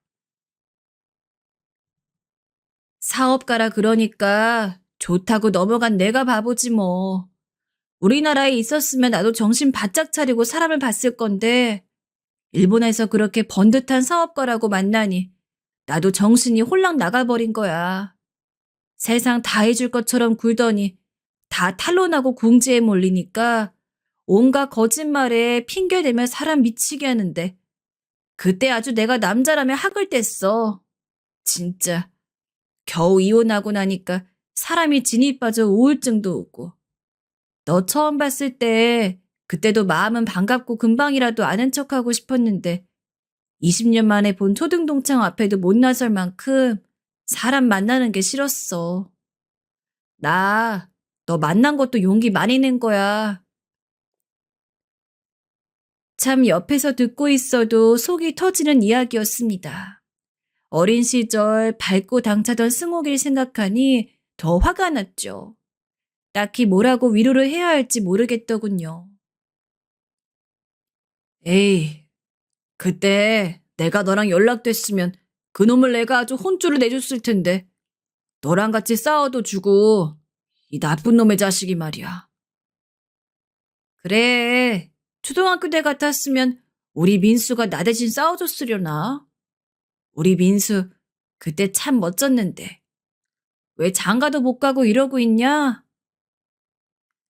오는 승옥이를 달래준다고 옆에 다가앉아 이야기를 듣다 보니 마음이 싱숭생숭해졌습니다. 괜히 멋졌기도 하고 좀 부끄럽기도 하고 술이 한 잔 취해서 그런지 왠지 좀 달아오르는 것 같기도 하고요. 승옥이도 그런 눈치더군요. 그렇게 서로 쭈뼛쭈뼛 하고 있는데 잠시 저를 말없이 쳐다보던 승옥이가 바짝 다가와 저에게 속삭였습니다. 민수야, 너 근데 진짜 여자 한 번도 안 만나봤어? 술 때문인지 분위기 탓인지 이상한 기류가 흐르게 되었어요. 그것도 순식간에요. 그날 밤은 참 기가 막힌 밤이었습니다. 초등학교 때 그렇게 단짝이던 승옥이와 그런 사이가 되어버리다니요. 사실 낮에 승옥이 처음 마주친 순간부터 마음이 흔들렸던 건 사실이지만 머릿속에 혼자 품던 생각이 그대로 현실이 되어버리니 참 꿈인지 생신지 많이 당혹스럽더군요. 하지만 저도 승옥이도 서로를 거부하진 않았습니다. 다음날 평소보다 일이 좀 늦어지긴 했지만 승옥이가 차려주는 아침밥까지 먹고 나오니 세상이 다 아름답게 느껴지더군요. 그날 이후로 저랑 승옥이는 연인 사이가 되었습니다. 서로 사정을 다 이해하니 더 망설일 것도 없었지요. 하루라도 빨리 승옥이와 함께 살고 싶은 마음밖에 없습니다. 그런데 이제 문제는 엄한 곳에서 터지기 시작하네요. 며칠 전에 병원을 찾아가서 어머니께 저와 승옥이의 사이를 말씀드렸는데 어머니께서 그러시는 겁니다. 승옥이? 그 시장통에 살던 걔? 아이, 근데 걔 결혼했다 들었는데? 엄마 알고 있었어요? 엄마들 모인 자리에서 건너 듣긴 했는데, 그럼 이혼했는가 보네. 예. 뭐, 그렇게 됐대요. 야, 이놈아. 그럼 넌 어디 여자가 없어서 이혼한 애랑 만나고 다녀? 그래서 네가 걔를 책임지고 살기라도 할 작정이야? 아이, 뭘 꼭 책임을 지고 말고 해요. 지금 잘 만나고 있단 소리죠. 또 만나다 보면 같이 살 수도 있겠고, 뭐 그런 거죠. 행여나 허튼 생각 하지도 마라. 걔가 시집 가서 못 살고 나올 땐 다 뭔가 이유가 있으니 그랬겠지. 아니 이유고 뭐고 간에 다른 남자랑 한번 살다 온 애를 총각인 네가 왜 만나? 차라리 어디 알아보고 젊은 외국 색시를 데려오면 맞지. 뭐 한다고 이혼한 애를 만나니? 생판 모르는 애도 아니고 초등학교도 같이 다녔겠다. 니네 동기끼리 서로 아는 애들이 얼마나 많은데. 아이 엄마, 요즘 세상에 그게 무슨 말이야. 나이 많은 총각이 이혼녀 만나는데 요즘 옛날이 어딨어? 찬찬히 찾아보면 네 나이에 결혼 안 한 여자들 얼마든지 있다. 만나는 것까진 나한테 말할 거 없고 둘이 같이 살 생각은 꿈에도 마라. 어머니야 옛날 사람이니 그럴 수도 있다고 하지만 어제는 작은 형까지 전화 와서 비슷한 소리 하더라고요. 야, 왜 이혼한 여자를 만나? 됐어. 너 내가 손자리 알아봐 줄 테니까 걔랑은 정리해. 엄마 말 들었지? 형도 반대다. 다들 언제부터 제 연애를 그렇게 걱정했다고. 비록 한 번 결혼을 했다지만 어린 시절부터 지금까지 제 속마음을 잘 알고 이해해준 사람은 승옥이 하나뿐이고 전 무조건 승옥이와 함께 둘이 열심히 살아보고 싶은데 말이죠. 그래서인지 전 벌컥 화를 내고 말았습니다. 형, 이혼이 대체 무슨 흠이야? 승옥이가 이혼할 수밖에 없었던 건 다 남자 쪽에 문제가 있어서라고. 승옥이가 아니라. 왜 그렇게 엄마나 형이나 승옥이를 만나보지도 못했으면서 흠부터 잡으려 난리들이야? 미안하지만 앞으로 이런 전화할 거면 더 이상 연락하지 마. 한마디 하려던 게 감정이 북받쳐 오르다 보니 전 형에게 못할 말까지 하곤 전화를 끊고 말았습니다. 끊고 나선 너무 갔나 싶어 급히 후회가 되긴 했지만 이제 와서 다시 돌릴 수도 없었지요. 근데 형이 또 그걸 곳에 어머니에게 일러바친 모양인지 어머니에게서도 총알이 날라왔습니다. 너 형한테 연락하지 말라 그랬다며? 고장 여자 때문에 형제간의 연을 끊겠다는 거야? 아니 엄마, 무슨 내가 언제 인연을 끊자 했다 해요. 그게 아니라 형이 자꾸 실없는 소리 하니까 내가 그러지 말라 한 거죠. 그게 왜 실없는 소리냐? 네 형 말이 다 맞지. 승옥이랑은 죽어도 안 돼. 어머님 뿔이 단단히 나셨는지 절대 안 된다며 승옥이와의 연애를 반대하고 나섰습니다. 하지만 제가 이 나이에 어머니 말 때문에 오랜만에 만난 이 귀한 인연을 놓치겠습니까? 전 승옥이와 계속 만났습니다. 물론 어머니 몰래요. 택배 일이 끝나며 승옥이 집으로 가 함께 저녁을 먹었고 미주알 고주알 이런저런 얘기도 나누고 사랑도 나눴어요.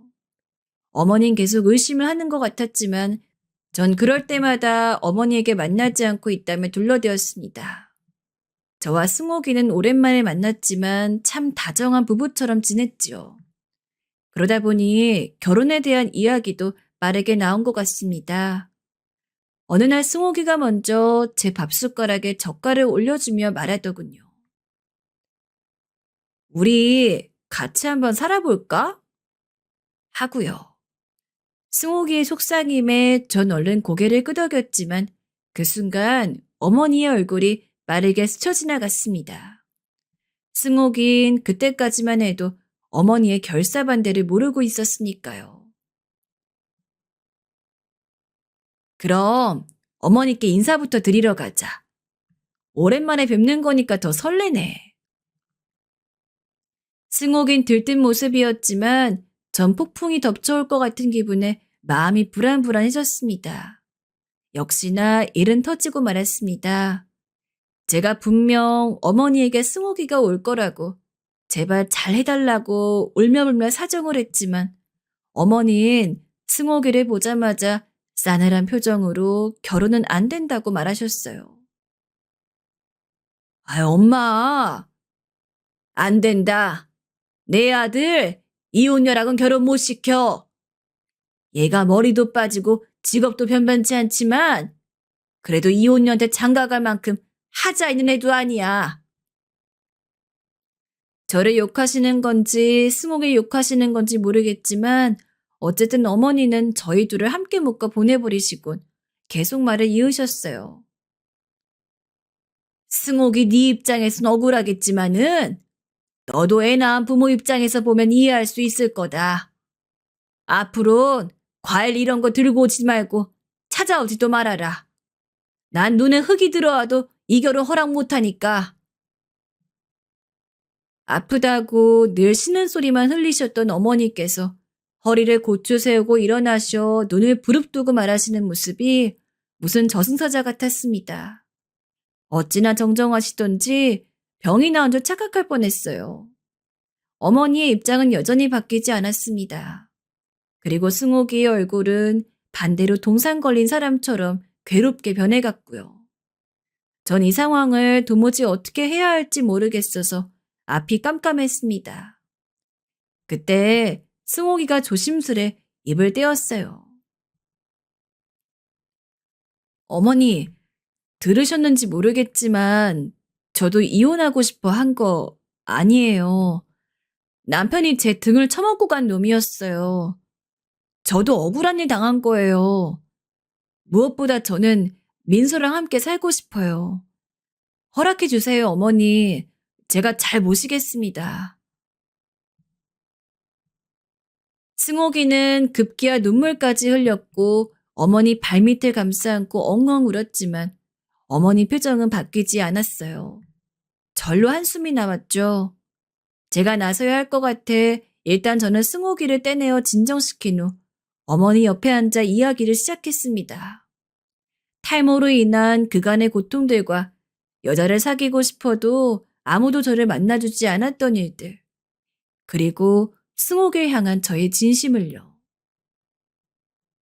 어머니, 승옥인 제가 대머리여도 괜찮대요. 다른 여자들은 이런 저 무시하고 하대하게 바빴는데 승옥인 절 처음으로 따뜻하게 봐준 여자예요. 저 이런 여자 어디 가서도 못 만나요. 승옥이 같고 심성 좋고 이쁜 여자 못 만난다고요. 저의 간청에 어머니의 눈빛이 조금 흔들렸습니다. 다음 날도 그 다음 날도 병원을 찾아가 저와 승옥이가 물러서지 않을 기세로 계속 애걸하니 결국 어머니 입에서 짙은 한숨이 뿜어져 나왔어요. 아휴, 꼭 정녕 결혼을 해야겠다는 거야? 네, 어머니. 승옥이와 제 입에선 동시에 대답이 나왔죠. 어머닌 저희 둘을 번갈아 보더니 다시 한숨을 내뱉으시곤 그럼 알아서 하라는 식으로 말씀하셨습니다. 대신 잘 살아야 한다고요. 그렇게 어렵게 허락을 얻어내어 저희는 결혼을 하게 되었어요. 정말 꿈만 같았어요. 얼마 전까지만 해도 제 인생에 결혼이 있을까 싶을 정도로 불안감도 심했고 고민도 많았는데 드디어 결혼이라니. 전 승옥이의 손에 예쁜 반지를 끼워주며 눈물 흘리는 일 없게 평생 행복하게 해주겠노라 다짐했습니다. 그의 승옥이도 눈물 어린 웃음을 지으며 잘 살아보자 했고요. 신혼생활은 꿈만 같았어요. 승옥이 집을 팔고 제 집을 팔고 좀 더 큰 집을 찾아 이사를 갔는데 둘만 있는 그 공간은 너무도 아늑했고 함께 있을 때면 그 무엇도 두렵지 않았습니다. 그 어떤 것도 해낼 수 있을 것 같은 기분이 들었어요. 마치 내 인생에 잃어버린 반쪽을 찾은 듯하다는 노래 가사가 절로 떠오르는 나날들이었죠.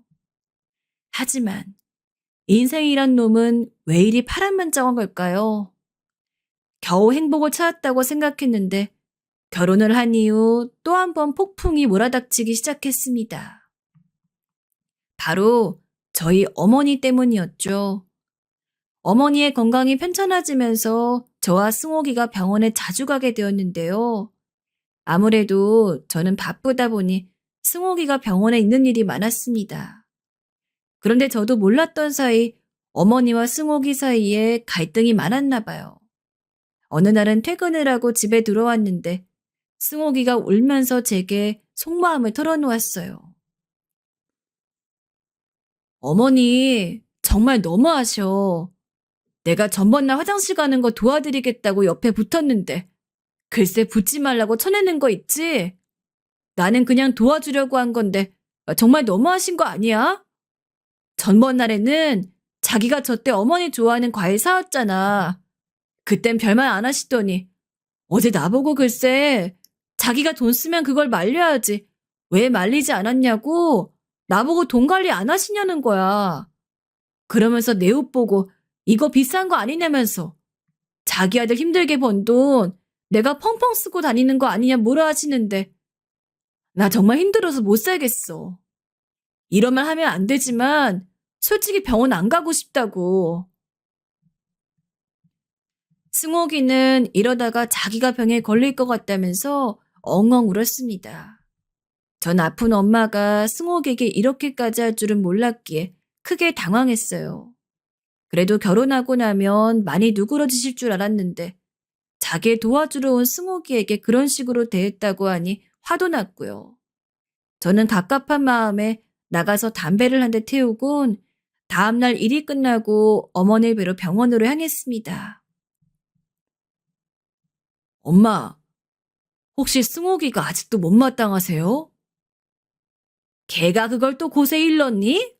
참나, 내가 몇 마디 좀 했다고 쪼르르 달려가선 하나를 보면 열을 난다고? 걔 심성도 할만하다. 난 이래서 처음부터 니들 결혼 말렸던 거야. 이럴 줄 알았단 말이다. 엄마, 고자질이 아니고요. 승옥이 입장도 생각해 주세요.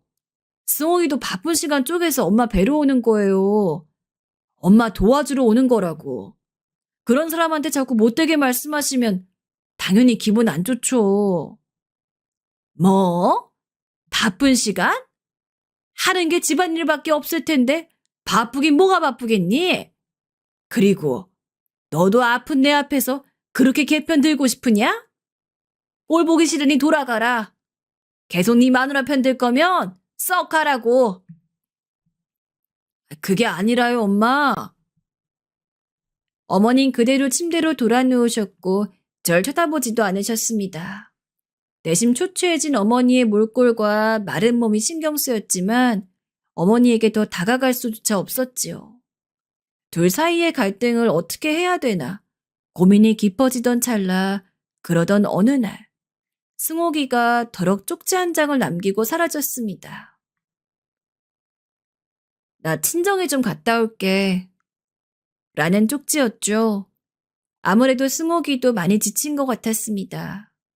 전 승옥이가 없는 사이 혼자 밥을 해먹고 TV를 보며 시간을 보냈지만 어쩐지 승옥이가 없으니 모든 게 재미가 없고 행복하지도 않았어요.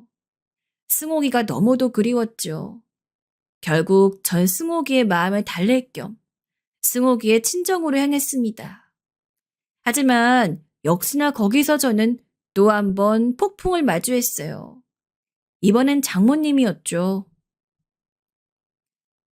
자네 지금 제정신인가? 내 딸이 그런 푸대접을 받고 있는데 중간에서 조율 하나 제대로 못한단 말이야. 아니, 이혼했다고 반대할 때도 기분이 무척 나빴지만 그래도 그땐 세상에 편견이라는 것도 있으니 참았어. 근데 내 딸이 자네 어머니 병수발까지 들면서 이런 대접 받아야 하는 이유가 대체 뭐인가? 요즘 같은 세상에 이혼이 뭐 흠이라고 이런 푸대접을 받아야 하냐고. 죄송합니다, 장모님. 다 제 잘못입니다. 저는 할 말이 없습니다. 장모님의 말이 다 맞기 때문이었죠.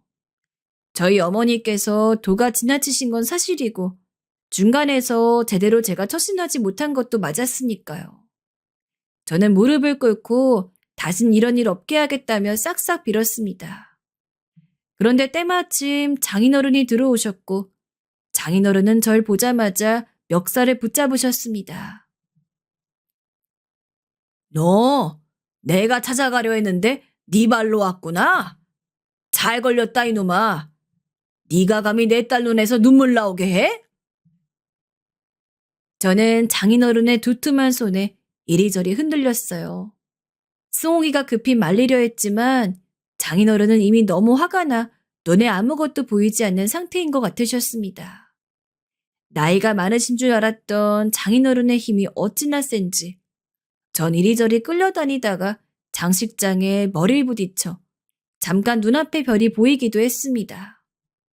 다행히 승옥이가 제게 손대면 죽겠다고 하는 통에 사태가 겨우 마무리되었지만 장모님과 장인어른은 상황이 끝나고도 절 죽일 듯이 노려보셨어요. 마치 올가미에 매달린 사형수가 된 기분이었어요. 자네, 마지막으로 말하겠네. 이 문제 자네가 해결하게. 자네가 사돈을 설득하든 어쩌든 그러란 말이야. 만약 제대로 못하면 그땐 내가 직접 나설 걸세. 무슨 말인지 알겠나? 자네와 승옥인 이혼이라고. 이혼이란 말에 덜컹 심장이 떨어졌습니다. 알겠습니다, 장인어른. 다시 한번 죄송합니다. 한 번만 믿어주십시오. 전 서둘러 믿어달라며 반드시 해결하겠다는 의지를 보여드렸습니다. 허나 솔직히 내뱉은 말과 달리 전 자신이 없었습니다. 어머니와 연을 끊을 수도 없고 어째야 할지. 그러다 일단 생각해낸 것이 승옥이와 어머니를 떨어뜨리는 것이었어요. 승옥이에게도 당분간 어머니 병간호를 가지 말라고 했고 저도 어머니에게 승옥이 놓지 않을 거라고 미리 말해두었어요. 안 온다고? 그럴 줄 알았다. 며칠 빼고 마더니 하기야 노인네 모시는 일이 쉽겠니? 승옥인 죽었다 깨어나도 못할 거다. 역시나 어머니는 악담을 퍼부으셨지만 전 들은 척도 안 하며 의무적으로 어머니 명시를 들렸고 일을 해나갔지요. 마주칠 일이 없으니 다행히 승옥이와 어머니 사이의 갈등도 없어지긴 했습니다. 마음은 찝찝했지만 그래도 전보다 훨씬 나았죠. 승옥이도 얼굴에 웃음이 많아지는 게 보이며 점차 안정을 찾아나가고 있는 것 같았고요. 그런데 평화롭다고 여기던 어느 날 승옥이가 제게 물었습니다. 요즘 어머니 어떻게 지내고 계셔? 엄마? 상태가 좀 나쁘긴 해서 지켜봐야 하긴 한데 그래도 의지가 있으시니까 곧 좋아지실 거야. 그래? 그런데 되묻는 승옥이의 표정이 좋지 않았어요. 무슨 일 있어? 그게 승옥이는 주춤거리며 한동안 말을 못하다가 이내 어렵게 입술을 떼었습니다. 들어보니 의외의 이야기였어요. 승옥이가 얼마 전 어머니에게 문자를 받았다며 제게 문자 내용을 보여주었는데 요약하자면 너에게 할 말이 있으니 혼자 병원으로 와달란 말이었습니다. 사실 가야 할지 모르겠어. 갔다가 괜히 험한 소리 들을까 겁도 나고 어떻게 하는 게 좋을까? 저도 예상치 못한 문자였고 어머니에게서 왜 이런 문자를 굳이 보냈는지 알 수도 없었기에 갈등이 되었습니다. 그러다 전 결정을 내렸어요. 이런 문자까지 보낸 데엔 분명 이유가 있을 테니 일단 가보자고요. 대신 혼자 가지 말고 함께 가자고 했습니다.